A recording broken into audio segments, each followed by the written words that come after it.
సకల దేవతా స్వరూపుడు శ్రీ షిరిడి సాయినాథ్ మహారాజ్ గారి పాదారవిందాలకు శిరస్సు వంచి నమస్కరించుకుంటూ గతంలో కర్మ ప్రారంధం అనేది ఎలా ఉంటుంది అనేటువంటి అంశాన్ని గురించి చెప్పుకుందాం.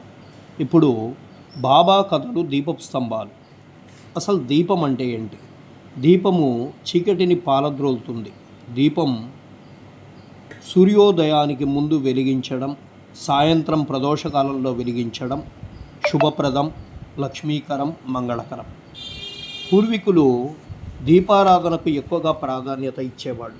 దీపాన్ని వెలిగించి దీపపు కుందిపై లేదా ప్రమిదపై పసుపు, కుంకుమ, గంధము, పువ్వులు ఉంచి ధూపాన్ని చూపించి దీపానికి బెల్లం లేదా పండ్లు దీపలక్ష్మికి నైవేద్యంగా పెట్టేవారు.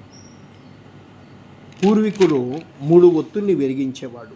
ఈ 3 ఒత్తుల్ని కూడా ఒక ఒత్తిని వెలిగించి ఆ ఒత్తితో మిగిలిన ఒత్తుల్ని వెలిగించేవారు.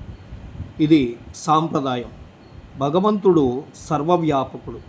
దిక్కులతో సంబంధం లేకుండా భక్తితో వెలిగించేవారు. వెలిగించేటప్పుడు త్రివర్తి సంయుక్తం మహ్నినా యోజితం మంగళం గృహాణ మంగళం దీపం త్రైలోక్యం తిపిరాభం భక్త్యాదీపం ప్రయచ్చామి దేవాయ పరమాత్మనే త్రాహిమాం నరకాఘోరా దివ్యజ్యోతిర్నమోస్తుతే అని శిరస్సు వంచి నమస్కరించేవాడు దీపానికి. అందుకనే మనది సనాతన ధర్మం.